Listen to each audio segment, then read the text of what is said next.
wanted us to live underwater, God would have made all of us fishes.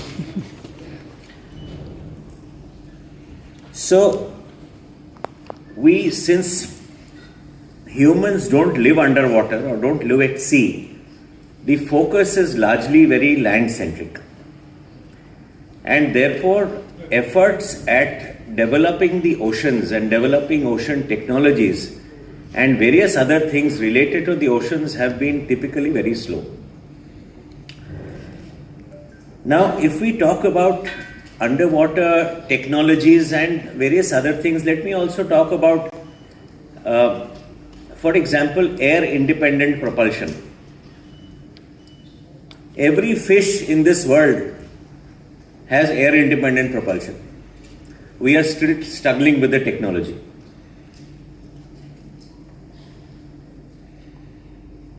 Another observation that I have is that when you start from the air and come to the surface and go below water, everything slows down. You know, from speed to communications to development of technology, it slows down drastically. So there are tremendous number of challenges that are associated with the underwater domain.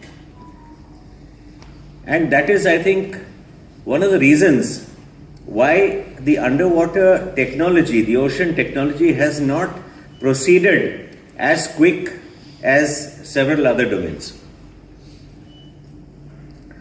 The sailfish is the fastest fish in the world. It navigates at 30 to 50 miles per hour underwater without nuclear propulsion. And here we have the best technologies in the world with nuclear propulsion, and they are barely touching 30 knots underwater. Underwater technology, how long earlier do you think it has been in existence? The heights of underwater technology. If you go back to Indian mythology, what was the first avatar of Lord Vishnu? The Matsya avatar. That means as long as our consciousness has been existing, there has been underwater life and there has been all kinds of underwater technology. And here we are in the middle of the 21st century struggling with the basics of underwater technology. So it requires a strategic vision. There are countries which have done better than us. You know the countries that I am talking about. The technologically advanced nations have done much better than us as far as this area is concerned. But I think it is time for us to also up our game. As we have heard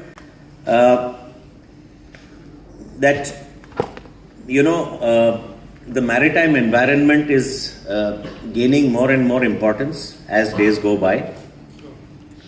So I would like to firstly thank the Director NIOT, Professor Balaji Ramakrishnan, for getting all of us together here and giving us a chance to discuss these matters and see what direction our country needs to take, not just in underwater robotics, but overall in the maritime domain, in the maritime scientific domain. So the exponential growth of everything in the maritime domain is something which is called the blue acceleration. You might have read about it.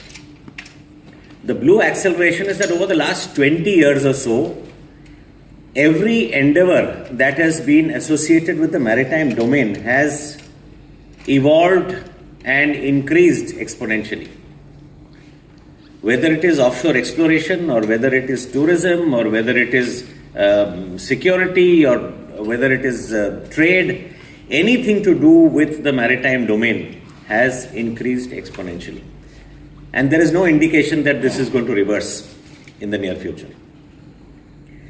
So the vast areas that we have above water and underwater remain untapped, and there is immense potential for research, for technology, for manufacturing, for business, for jobs, for employment.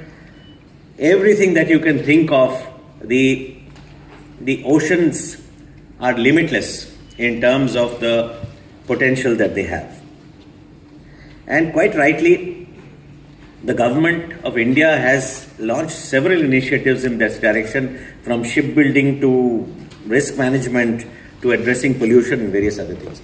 Now, why I tell you all this is that the reason that we are sitting over here today is that underwater technology or underwater robotics, underwater vehicles, underwater sensors are perhaps one of the greatest enablers of all these developments.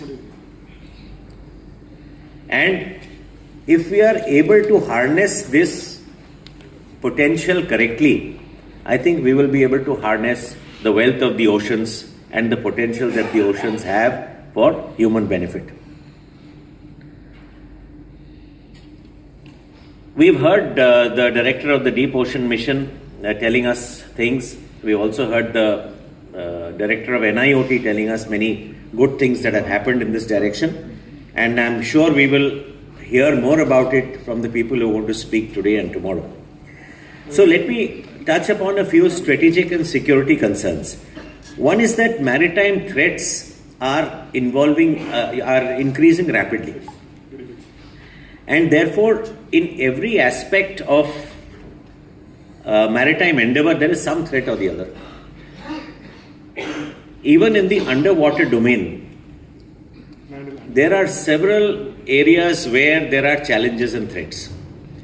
We have offshore exploration, we have deep sea exploration, we have undersea cables, we have our offshore platforms, we have various other things. And where there is a great contribution of the underwater domain, there is a great potential for underwater technology, and there are also security challenges. In the defense and security area, submarine operations, underwater domain awareness is something which is a matter of very important discussion in the strategic circles today. You know, people talk about the blue economy. What is the blue economy? The blue economy is nothing but your country's economy enhanced by the oceans. That means how blue is your economy is the right question to ask. Every country has an economy, but how blue is it? How much have you involved the oceans in that economy? How much benefit are you deriving? So bluing of the economy is conceptually clearer than a blue economy.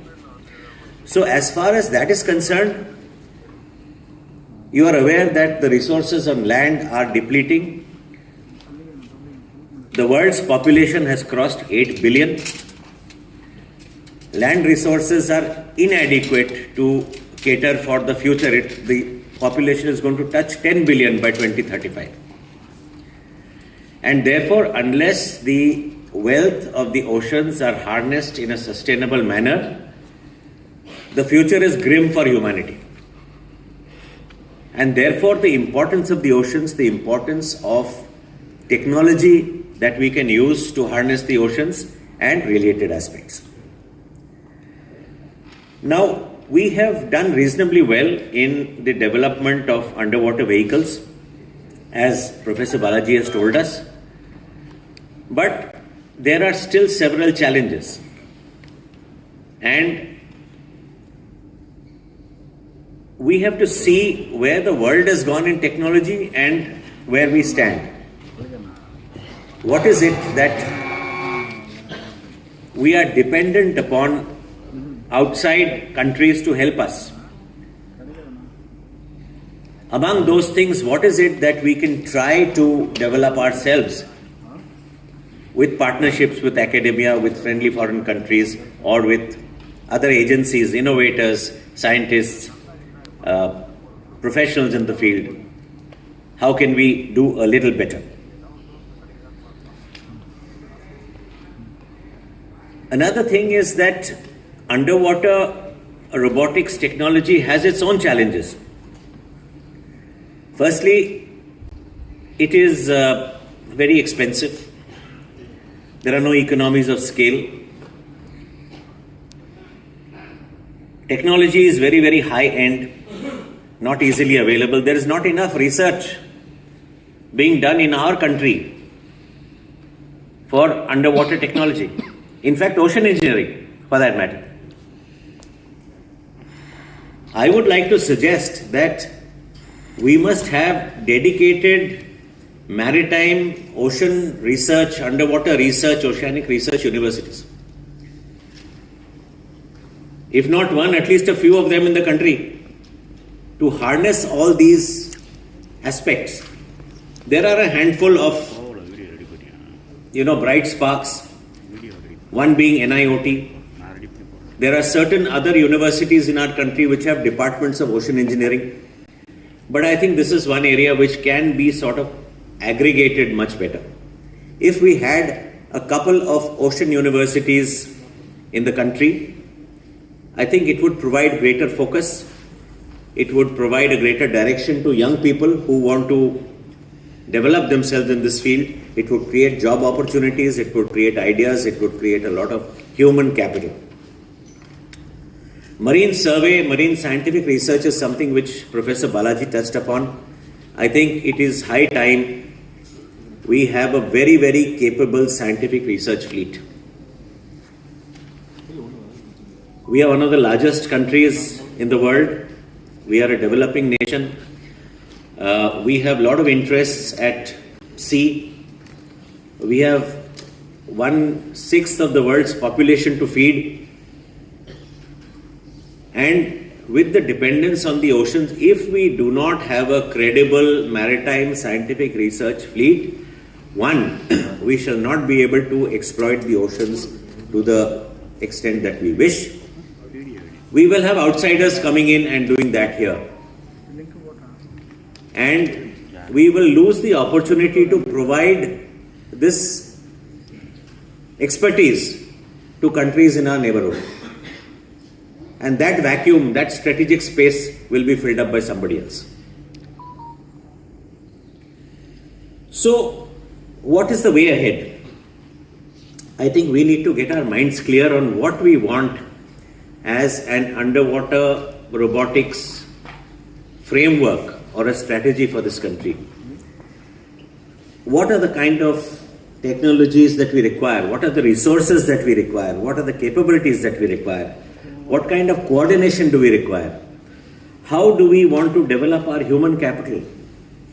What kind of engineers do we want? What kind of operators do we want? What kind of academic research do we want? How do you want to encourage the industry? How do you want to encourage the innovators? How do you want to encourage the startups? How do you want to develop your simulation and testing infrastructure without running to foreign countries every 6 months? How do you want to handle your data? Thank you. Data is the foundation for everything else. If there are hundreds of agencies collecting data, where does the data go? How does it get collected? How does it get collated? What kind of protocols do you require? Can you share that data? Who is going to do the analysis? What kind of distribution do you want that data to happen so that people can use it effectively for national good?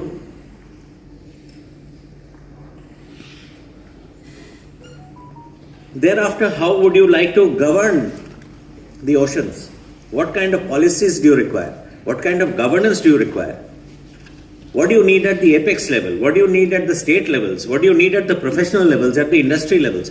So, I think it is time to think very, very seriously about all these things in a holistic manner. Each of us have been doing our jobs very well to the extent that we can, to the extent of knowledge that we can. But I think there is room for more synergy, there is room for more talking to each other, there is a need for greater aggregation, and there is a need to see the future. There is a need to have a common vision that 20 years from now or 30 years from now, what is it, where is it that we see India's ocean engineering going? Where do we see India's ocean exploitation going? where do you see underwater robotics going as an enabler of all these things? So I think that is what should be our larger aim when we are talking about a strategic vision. It is my intention to have this discussion forum on underwater robotics, for which I have been charged by the National Security Advisor, to have a discussion periodically. I don't know what periodicity, maybe 3 months, maybe 6 months, I really don't know. We will discuss it. I'll come to know after the day's proceedings tomorrow, that what is it we need to discuss, where do we need to focus, how do we need to break down our discussions, and how often do we need to have this, so that everybody is under one roof, try to understand each other, try to see what the strengths, opportunities and future is together. So that is the intention. Intentions are very good. Now intentions are only as good as we collectively make it. And I really hope that this is a good start point and we only proceed further and higher, deeper from here. Thank you very much.